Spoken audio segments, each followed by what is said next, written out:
ఎన్నో ఏళ్లుగా దగాకు గురవుతున్న తంబళ్లపల్లి మదనపల్లి ప్రజలు ఈసారి మార్పు కోరుకుంటూ ఉన్నారు. ఇక్కడ రాజకీయ మార్పుతో పాటు ఒక రకమైనటువంటి సామాజిక మార్పు రావాలి అనేటటువంటి ధోరణి ఇక్కడ ఉన్నటువంటి ప్రజల్లో కూడా వ్యక్తమవుతుంది. మరీ ముఖ్యంగా ఈ రెండు ప్రాంతాల్లో కూడా చాలామంది రైతులు తాము పండించినటువంటి పంటలకు గిట్టుబాటు ధర లేక, ఇక్కడ ఉన్నటువంటి యువతకు ఉద్యోగ అవకాశాలు లేక, మహిళలకు రక్షణ లేక అవస్థలు పడుతూ ఉన్నటువంటి పరిస్థితి. ముఖ్యంగా రైతు ఆధారపడినటువంటి ప్రాంతాలుగా ఉన్నటువంటి ఈ రెండు ప్రాంతాల్లో కూడా రైతుల కోసం ఏదో ఒకటి చేయాలి అనేటటువంటి ఆలోచన కానీ దృక్పథం కానీ ఇప్పటివరకు ఉన్నటువంటి ఏ రాజకీయ నాయకుడికి కూడా లేనటువంటి పరిస్థితి. మరి ఈ నేపథ్యంలోనే ఇక్కడ ఉన్నటువంటి రైతుని రాజును చేయాలి అనేటటువంటి ఒకే ఒక లక్ష్యంతో ఎన్ఆర్ఐ కొండా నరేంద్ర గారు కొన్ని ప్రయత్నాలు చేస్తున్నారు. ఇందులో భాగంగానే రైతులకు సేంద్రియ వ్యవసాయం మీద శిక్షణ ఇవ్వడం కావచ్చు, అంతేకాకుండా మదనపల్లి అలాగే తంబలపల్లిని ఆర్గానిక్ హబ్గా మార్చడమే కాకుండా ఆంధ్రప్రదేశ్ రాష్ట్రాన్ని ఆర్గానిక్ స్టేట్ చేయాలి అనేటటువంటి ఏకైక లక్ష్యంతో ఆయన అడుగులు ముందుకు వేస్తూ ఉన్నటువంటి పరిస్థితి. అంతేకాకుండా రాజకీయంగా జరుగుతూ ఉన్నటువంటి మార్పులు కూడా ఈయన చేస్తూ ఉన్నటువంటి సహాయ కార్యక్రమాలు కావచ్చు, రైతులకు సంబంధించినటువంటి అభివృద్ధి సంక్షేమ కార్యక్రమాలు ఏవైతే ఉన్నాయో వీటన్నిటి కూడా తోడ్పాటునిచ్చేటటువంటి అవకాశాలు కనిపిస్తున్నాయి. సో కొండా నరేంద్ర గారు ఉన్నారు, మాట్లాడదాం. సార్ నమస్తే. సార్ నమస్కారం అండి. సార్ ఏంటి సార్ మొత్తానికి గిట్టుబాటు ధర తీసుకురావాలి, ఇక్కడ ఉన్నటువంటి ఆధునిక వ్యవసాయాన్ని వాళ్ళకి అందించాలి, శాస్త్ర సాంకేతిక వ్యవసాయ పద్ధతుల్లో పెట్టాలి అనేటువంటి ఆలోచన ఎందుకు వచ్చింది అసలు మీకు అలాంటి ఆలోచన? ఈ పశ్చిమ మండలాలు అయిన మదనపల్లి, తంబళ్లపల్లి ప్రాంతాలు అభివృద్ధికి అనేది నోచుకోలేదండి. ఈ ప్రాంతాల్లో ముఖ్యంగా 90%, 95% రైతులతో కూడుకున్న ప్రాంతం. ఈ ప్రాంతాలు తాగునీటికే కష్ట పరిస్థితుల్లో ఉన్నవాళ్ళం. అట్లాంటిది మాకు సాగునీరు అనేది ఒక కల మాదిరి. మేము పంట పండించాలి అంటే దాదాపు 600 నుంచి 1000 అడుగుల లోపలికి బోరు వేస్తే కానీ మాకు నీళ్లు రావు. కాబట్టి ఎన్నో విధాలుగా నష్టపోయాము. ముఖ్యంగా రైతులు చాలా నష్టపోయాము. రైతే రాజు అని నినాదాలే కానీ మాకు రాజు అనే పరిస్థితి మాకైతే కనిపించలేదు. నేను ఒక రైతును, నేను ఒక రైతు బిడ్డను. కాకపోతే మేము రాజులుగా ఎప్పుడు ఫీల్ కాలేదు. ఇప్పుడు రాజకీయాలు చాలా వేడిగా ఉన్నాయి. 2024వ సంవత్సరంలో ఎన్నికలు వస్తున్నాయి. ఎంతోమంది నాయకులు అందరూ ముందుకు వచ్చి మేము అంటున్నారు. ఈ రాజకీయ పరిస్థితులు కూడా చూస్తేను అంతా ఏ రియల్ ఎస్టేట్ డెవలపర్సో లేదంటే లిక్కరు చేసి సంపాదించే వాళ్ళు ఇట్లా వాళ్ళే ఉన్నారు. కానీ రైతే రాజు అన్న నినాదాన్ని ఒక రిప్రజెంటేషన్, దాన్ని నిజంగా నిజం చేయాలా అనే వ్యక్తులు కానీ వాళ్ళకున్న క్వాలిఫికేషన్స్ కానీ రైతులు మాత్రం రిప్రజెంటేషన్ లేదు. ఇక్కడ రైతులకు ఎప్పుడు ప్రాతినిధ్యం అనేది లేదు. ఇప్పుడు అన్ని పార్టీలు మీరు తీసుకోండి, మీరు వైఎస్ఆర్సీపీ తీసుకోండి, తెలుగుదేశం తీసుకోండి, మీరు డేటా చూస్తే కనుక ఆ డేటాలో నిజంగా రైతులు రిప్రజెంటేషన్ అనేది చాలా చాలా తక్కువ. అంటే 1940లో మనకు స్వాతంత్రం వచ్చింది. స్వాతంత్రం వచ్చి ఇంత సమయం గడుస్తున్నప్పటికీ కూడా ఎస్పెషల్లీ మీ ప్రాంతంలో ఉన్నటువంటి రైతులకి ఏ విధమైనటువంటి మేలు జరగలేదు అనేటటువంటి ఆవేదన మీ మాటల్లో అప్పుడప్పుడు కనిపిస్తూ ఉంటుంది. అంటే ఎందుకని? అంటే వచ్చినటువంటి ఎమ్మెల్యేలు కావచ్చు, ఇక్కడ ఉన్నటువంటి స్థానిక ప్రజాప్రతినిధులు అలాంటి ప్రయత్నం చేయలేదా? లేకపోతే ఎందుకు అక్కడ ఉన్నటువంటి ప్రజల్ని అభివృద్ధి చేస్తే వాళ్ళ అభివృద్ధికి అలవాటు పడతారు అనేటటువంటి ఒక ఆందోళనతో చేయలేదా? ఎందుకని ఇలాంటి ఈ వ్యత్యాసం ఉంది సార్ ఇక్కడ? చాలా కారణాలు ఉన్నాయండి. రాజకీయ నాయకులు ఎప్పుడూ ఒక స్లోగన్స్ ఇవ్వడానికే సరిపోతుంది. రాజకీయ పార్టీలు కూడా ఎన్నో పెద్ద మేనిఫెస్టోలు అంటూ తెస్తారు, మేనిఫెస్టోలు రిలీజ్ చేస్తారు ఈ ఎలక్షన్ టైంలో. కానీ ఆ ఎలక్షన్ అయిపోయిన తర్వాత వాళ్ళు సింహాసనాలు ఎక్కేస్తారు. కానీ ఇక్కడ పొలాల్లో ఉండే రైతుల గురించి ఆలోచించే వాళ్ళు చాలా చాలా చాలా తక్కువ. వాళ్ళకి అవసరం కూడా లేదు. ఎక్కడికో హైదరాబాద్కు వెళ్తారు, ఎక్కడో అమరావతిలో ఎక్కడో కూర్చుంటారు, ఏదో సబ్సిడీలు అంటారు, కొన్ని వేల కోట్లు ఇన్పుట్ సబ్సిడీ అంటారు, రిలీజ్ చేస్తారు. మరి ఇన్ని దశాబ్దాలుగా మొన్ననే చూసాం, 10 రోజుల కింద 12,000 కోట్లు ఇన్పుట్ సబ్సిడీ అని అనౌన్స్ చేశారు. మరి అట్లాంటి 12,000 కోట్లు ఎన్నిసార్లు ఈ గత దశాబ్దాలుగా వదిలారు? మరి ఆ 12,000 కోట్లు ఏమవుతున్నాయి? మరి మా రైతుల జీవితాలు ఎందుకు బాగుపడడం లేదు? ఒక జపాన్ తీసుకోండి, జపాన్ 1945 సెకండ్ వరల్డ్ వార్లో మొత్తం భూస్థాపితము అయిపోయింది. అదే జపాన్ వాళ్ళు ఇప్పుడు మనం చేయబడితే మనకు డబ్బులు ఇస్తూ ఉన్నారు. మరి వాళ్ళు ఎందుకు ఎదిగారు? వాళ్ళకు ఉన్న భూమే మనకు ఉంది, వాళ్ళకున్న నేల నీరు అన్నీ వాళ్ళకి ఎలా ఉన్నాయో మనకు అవన్నీ ఇక్కడ ఉన్నాయి. మరి మనకు ఎందుకు ఒక రైతు జీవితంలో బాగుపడడం లేదు? ఎందుకు అంటే ముఖ్యంగా ఒక రాజకీయ వ్యవస్థ అనేది దరిద్రం అయిపోయింది. కాబట్టి ఒక బాగు చెయ్యాలి అని స్లోగన్స్ వరకు పరిమితమే కానీ నిజంగా భూమిలోకి దిగి ఇక్కడికి వచ్చి ఇక్కడ నిలబడుకొని రైతులతో మమేకమై ఒక చేంజ్ అంటూ తెద్దాం, అభివృద్ధి చేస్తామనేది మాత్రం ఎవరికి కనిపించట్లేదు. అంటే ఇందాక మీరు మాట్లాడుతూ చెప్పారు, ఇక్కడ ఈ ప్రాంతంలో వచ్చిన ఎమ్మెల్యేలు కావచ్చు, ప్రజాప్రతినిధులు ఎవరైతే ఉన్నారో వీళ్ళంతా కూడా వేరు వేరు వ్యాపారాలు చేసుకునే వాళ్ళు, తర్వాత రియల్టర్లు, బిల్డర్లు వచ్చారు, రైతులకి అవకాశం లేదు అని చెప్తూ ఉన్నటువంటి పరిస్థితి. ఒకవేళ రైతుగా మీరు ఆల్రెడీ చెప్పారు, నేను రోషం తీసుకెళ్ళాను గతంలో, తర్వాత వచ్చేసి మా తోటలో పండిన పంటలు తీసుకెళ్ళి అమ్మినప్పుడు వచ్చినటువంటి ఆవేదన చాలా బాధ వర్ణనాతీతం అని చెప్పి మీరు అనేక సందర్భాలు చెప్పారు. నిజంగా రైతు రాజకీయంగా జనాలని ఏలగలడని మీరు అనుకుంటున్నారు? ఒక రాజకీయ నాయకుడికి ఎదగలడా రైతు? ఉందా ఆ కెపాసిటీ రైతుకి? రైతుని ఒక చాలా వీక్ చేసేసారండి. ఎప్పుడైతే ఒక పవర్ అనేది రాజకీయంగా ఒక పవర్ అనేది గ్రామ స్థాయిలో ఉన్న పవర్ను ఇప్పుడు సీఎం ఆఫీస్లో పోయి కూర్చునింది. గత 50 ఏళ్ల క్రితం తీసుకుంటే ఎన్నో నిర్ణయాలు, ఒక టీచర్ ఉద్యోగం వేయాలన్నా, ఒక టీచర్ను మార్చాలన్నా, లేదంటే ఏదన్నా అభివృద్ధి ఏదన్నా ఒకటి చేయాలి అంటే ఆ పవర్, ఆ అధికారము గ్రామ స్థాయిలో ఉండేది, ఒక సమితి స్థాయిలో ఉండేది. ఇప్పుడు ఏమైంది? ఇప్పుడు ఆ పవర్ ఎక్కడుంది? ఇక్కడ లేదే, గ్రామ స్థాయిలో లేదు. ఆ పవర్ రాను ఒక వ్యవస్థని వీక్ చేసేసి మొత్తం పవర్ అంతా తీసుకెళ్ళి అక్కడ సీఎంఓ ఆఫీస్లో పెట్టారు. మరి సీఎంఓ ఆఫీస్లో పెడితే ఎక్కడ decentralisation? Where is the decentralisation? ఒక అభివృద్ధి కావాలి అని అంటే డీసెంట్రలైజేషన్ అనేది ఉండాలా.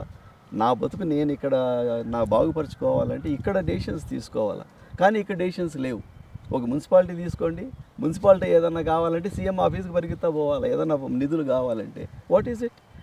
మేము ఇక్కడ ట్యాక్సెస్ మేము పే చేస్తున్నాం, మా పంచాయతీకి, మున్సిపాలిటీకి మా ట్యాక్సెస్ మేము పే చేస్తున్నాం. మా డబ్బులు మేము ఖర్చు ఎట్లా పెట్టుకోవాలనేది మాకు అధికారం ఉండాలి, కానీ ఎక్కడికో పోయి చేశారు.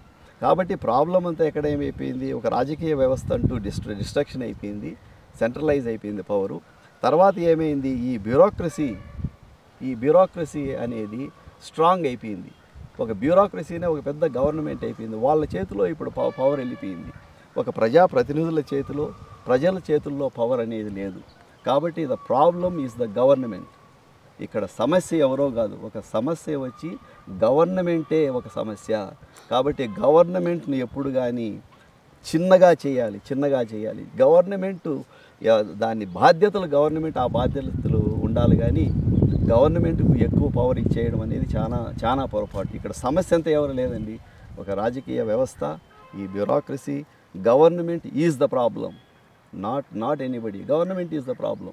అంటే ఇప్పుడు సామాజిక సాధికారత అంటున్నారు, అంటే ఏ సామాజిక వర్గానికి ఎన్ని సీట్లు ఇవ్వాలి, ఏ సామాజిక వర్గానికి ఏ ప్రాంతంలో సీట్లు ఇస్తే అక్కడ గెలుస్తారు అంటున్నారు. సో ఇందులో రైతును కూడా ఒక సామాజిక వర్గంగా భావించి రైతులకు కూడా, సో ఈ ప్రాంతంలో ఇంతమంది రైతులు ఉన్నారు, సో అది రైతు కుటుంబానికి చెందినటువంటి వ్యక్తిగా అక్కడ సీట్ ఇస్తే సో గెలిచేటటువంటి అవకాశాలు ఉన్నాయి. మరి అలాంటి ప్రయత్నం ఎందుకు జరగట్లేదు అన్న? ఫర్ ఎగ్జాంపుల్ తంబలపల్లి ఉంది. సో తంబలపల్లికి ఎక్కడో బయట ప్రాంతం నుంచి ఒక వ్యక్తి వచ్చి ఇక్కడ కంటెస్ట్ చేస్తే ఇక్కడ ఉన్నటువంటి రైతుల సమస్యలు అతనికి తెలియదు. ఇప్పుడు మీరు చెప్పారు, సో నేను ఒక రైతును కాబట్టి ఇలా జరిగిందని. సో ఇక్కడ ఎక్కువగా ఉంది. ఇప్పుడు ఎస్సీ సామాజిక వర్గం రిజర్వ్డ్ కాన్స్టిట్యున్సీ తీసుకుని అక్కడ ఎస్సీలు ఎక్కువగా ఉన్నారు కాబట్టి అక్కడ ఎస్సీ రిజర్వ్డ్ అయింది. సో రైతులు కూడా ఉన్నటువంటి ప్రాంతాల్లో ఒక రైతుని అలాంటివి కూడా అలా రిజర్వ్ చేసేటటువంటి వ్యవస్థ ఎలా ఉంటుంది అనుకుంటారు మీరు? అది ఒక సొల్యూషన్కు ఒక మార్గం, అది పరిష్కారం. రైతు సమస్యలు తీర్చాలి అంటే రైతు సీట్లో కూర్చుంటే ఆ రైతుకు సమస్యలు ఏమి అనేది తెలుస్తుంది. ఒక మెడికల్ వ్యవస్థలో ఒక డాక్టర్కి తెలుసు ఏ విధమైన ప్రాబ్లమ్స్ ఉంటాయని. డాక్టర్ ఒక సీట్లో కూర్చుంటే డాక్టర్ ఆ మెడికల్కి సంబంధించి ఆయన సాల్వ్ చేయగలడు. కాబట్టి ఇప్పుడు ఒక రియల్ ఎస్టేట్ బిల్డర్ని ఎత్తుకొని వచ్చి ఇక్కడ కూర్చోబెడితే, మా ప్రాంతంలో ఇక్కడ కూర్చోబెడితే అసలు ఆ రియల్ ఎస్టేట్ బిల్డర్కి ఒక చేను అంటే ఏమి, పొలం అంటే ఏమి, అసలు ఏం తెలుస్తుంది? ఇక్కడంతా మొత్తం డబ్బుమయం అయిపోయింది. దానికి తోడు ఈ కుల ప్రాతిపదికలు అని చెప్పేసి అది ఇంపార్టెంట్. ఒక సామాజికంగా అన్ని వర్గాల్లోనూ రిప్రజెంటేషన్ ఇవ్వడము, అందరినీ భాగస్వాములు చేయడం అని చాలా ఉన్నతమైన ఉద్దేశం, అది ఉండాలి. అలాగే రైతులకు ఒక స్థానం కల్పించాలి. 80-85% ఉన్న ఈ ఆంధ్ర రాష్ట్రంలో రైతులకు ఎంతమంది రిప్రజెంటేషన్ ఉంది? ఒకసారి డేటా మీరు తీసుకొని 175 అభ్యర్థులను ప్రకటించారు. ఇప్పుడు ప్రధానమైన ఒక 4 పార్టీలు అనుకోండి, వైసీపీ, టీడీపీ, జనసేన, బీజేపీ వాళ్ళు ఈ 4 పార్టీలు 350 అభ్యర్థులను మీరు ప్రకటించారు. 350లో ఎంతమంది రైతులు ఉన్నారు చూద్దాం పట్టండి. ఏళ్ల మీద లెక్క పెట్టగలమా? ఒక 5 మందిని లెక్క పెట్టగలమా? 10 మందిని లెక్క పెట్టగలమా? అలాంటి దుర్భరమైన పరిస్థితి అండి ఇప్పుడు. సో మొత్తానికి మీరైతే రైతు అనేటటువంటి నినాదాన్ని భుజాలకు ఎత్తుకున్నారు. గతంలో మనం చూసాం జై జవాన్ జై కిసాన్ అనేటటువంటి పరిస్థితి. సో ఆల్మోస్ట్ జవాన్ పరిస్థితి ఎలా ఉందో మనం చూస్తున్నాం. ఇక కిసాన్ పరిస్థితి చెప్పాల్సినటువంటి అవసరం లేదు. సో ఆ నినాదంతో మీ ప్రాంతాన్ని, ఎస్పెషల్లీ తంబళ్ళపల్లి, మదనపల్లి, ఈ 2 ప్రాంతాలు కూడా ఉమ్మడి ప్రాంతాలుగా ఉన్నాయి. అంటే అక్క చెల్లెలు, అన్నతమ్ములు మాదిరి ఉంటారు అన్నమాట ఈ 2 ప్రాంతాలు. సో ఈ 2 ప్రాంతాలకి ఏ విధమైనటువంటి వ్యూహాలతోటి అక్కడ ఉన్నటువంటి రైతులకు కావచ్చు, యువతకు కావచ్చు, ఏ విధమైనటువంటి మంచి చేయాలనే భావన మీలో ఉంది? రైతుల సమస్యలు, మా సమస్యలను పరిష్కరించుకోవాలంటే మేము పరిష్కారం చేసుకోవాలి తప్పితే, మీకు చెప్తా ఉన్నాను, మదనపల్లి, తంబళ్ళపల్లి ప్రాంత ప్రజలకు చెప్తా ఉన్నాను, మన సమస్యలు పరిష్కారం చేసుకోవాలి అని అంటే మన రైతు బిడ్డలు పరిష్కారం చేసుకోవాలి తప్పితే ఏ రియల్ ఎస్టేట్ బిల్డరో, ఏ లిక్కర్ డానో, లేదంటే ఇంకొక బిజినెస్ మ్యాన్నో మన సమస్యలు వాళ్ళకి అర్థం కావు. కాబట్టి ఈ ఎలక్షన్లో జాగ్రత్తగా మీరు ఆలోచించండి. మన సమస్యలను ఎవరైతే పరిష్కారం చేయగలరు అని అనుకుంటామో వారికే ప్రాతినిధ్యం ఇస్తాం. అలా అయితేనే మన బతుకులు మారతాయి. కానీ యథావిధిగా గత 75 ఏళ్ళుగా ఏ విధంగా ఎలక్షన్లు జరుగుతూ ఉన్నాయో, ఏ విధంగా జరుగుతున్నాయో అదే దారిలో పోతే ఈ సమస్యకు పరిష్కారం, కొత్త సొల్యూషన్ అంటూ రాదు, కొత్త సమాధానం రాదు. గత 75 ఏళ్ళుగా ఏ సమాధానం అయితే వస్తుందో అదే సమాధానం వస్తుంది. మనం అదే పరిస్థితుల్లో ఉంటాము. అదే ఈ వ్యవస్థ కాళ్ళ కింద మనల్ని అణగదొక్కేస్తారు. కాబట్టి జాగ్రత్తగా ఆలోచించుకుందాం ఈ ఎలక్షన్లో. చివరిగా సార్, ఇప్పుడు కొండా నరేంద్ర గారు రైతు అంటున్నారు. సో రైతు సమస్యలు పరిష్కరించాలంటే వ్యవస్థలో మీరు భాగస్వామ్యం అయితే దాదాపుగా అన్ని సమస్యలు పరిష్కరించే అవకాశం ఉంది. సో వ్యక్తిగా చేసేదానికంటే వ్యవస్థలో చేయడం చాలా సులభము, చాలా ఈజియెస్ట్ వే అనమాట అది. సో ఆ విధంగా మీరు ఆల్రెడీ రాజకీయాల్లో ఉన్నారు. గతంలో మీరు ప్రజారాజ్యం పార్టీలో తిరిగారు. తర్వాత టీడీపీ ఒకనొక దశలో ఇక్కడ పెద్ద దిక్కుగా ఉన్నటువంటి పరిస్థితి ఏంటి? 2024 ప్లానింగ్స్ ఏంటి? మీరు పోటీలో ఉంటారా ఈసారి? మా ప్రాంత సమస్యలను పరిష్కారం చేసుకోవాలంటే మా ప్రాంతం నుంచి వచ్చిన మనుషులే ఈ సమస్యలను పరిష్కారం చేసుకోగలరు. నేను చెప్పినట్టుగా మదనపల్లి ప్రాంతము, తంబళ్ళపల్లి ప్రాంతము రైతులతో కూడిన ప్రాంతం. ఈ సమస్యలను మేము పరిష్కారం చేసుకోవాల్సింది తప్పితే వేరే వాళ్ళు వచ్చి మాకు చేయరు.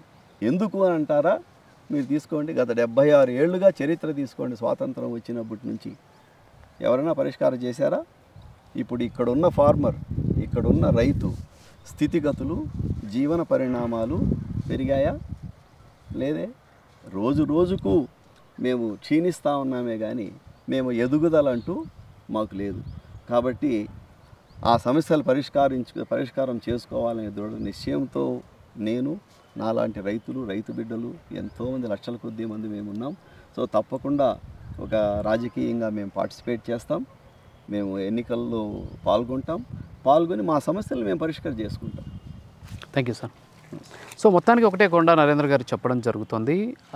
ఏదైతే సామాజిక వర్గాల వారీగా సీట్లను కేటాయిస్తున్నారో అదేవిధంగా రైతుకు కూడా ఒక రిజర్వేషన్ ఉండాలి పొలిటికల్గా. ఎందుకంటే కొన్ని స్థానాలని రైతుల ప్రాబల్యం ఎక్కువ ఉన్నటువంటి ప్రాంతాల్లో రైతు నేపథ్యం ఉన్నటువంటి నాయకుడికి కానీ ఇచ్చినట్లయితే ఖచ్చితంగా అక్కడ ఉన్నటువంటి రైతు సమస్యలు తీరేటటువంటి అవకాశాలు ఉన్నాయి. సో కాబట్టి ఏ విధంగా సామాజిక వర్గాల వారీగా రిజర్వేషన్లు కేటాయించి అక్కడ ఉన్న సామాజిక వర్గాల వారీగా టికెట్లు కేటాయిస్తూ సామాజిక సాధికారత అని పార్టీలు చెబుతున్నాయో అదేవిధంగా రైతు సాధికారత సాధించాలి అంటే రైతులకు రాయితీలు ఇస్తూ లేదా వాళ్ళకి అవసరమైనటువంటి పెట్టుబడి సాధించామని చెప్పేసి పేపర్లో ప్రకటనలు ఇవ్వకుండా వాళ్ళని కూడా రాజకీయంగా ఎదుగుదల చెందాలి అంటే ఖచ్చితంగా రైతులకు కూడా కొన్ని స్థానాలను కేటాయిస్తే అక్కడ ఉన్నటువంటి రైతును గౌరవించినట్టు ఉంటుంది అని చెప్పేసి కొండా నరేంద్ర గారు చెప్పడం జరుగుతుంది. సో ప్రతి ఒక్క ఓటరు కూడా ఈసారి తమ సమస్యలు పరిష్కరించేటటువంటి సరైనటువంటి నాయకుడిని ఎన్నుకుంటే తప్ప భవిష్యత్తు ఉండదు అనేటటువంటి ఒక రకమైనటువంటి హెచ్చరిక ఆయన చేస్తూనే మరోపక్క రైతుల కోసం రైతు సమస్యల పరిష్కారం కోసం ఖచ్చితంగా 2024 ఎన్నికల బరిలో నిలవబోతున్నా అని చెప్పేసి కొండా నరేంద్ర గారు చెప్తున్నారు. ఇది ఇవాళ ఇంటర్వ్యూ. మరో ఇంటర్వ్యూలో మళ్ళీ కలుద్దాం. నమస్కారం.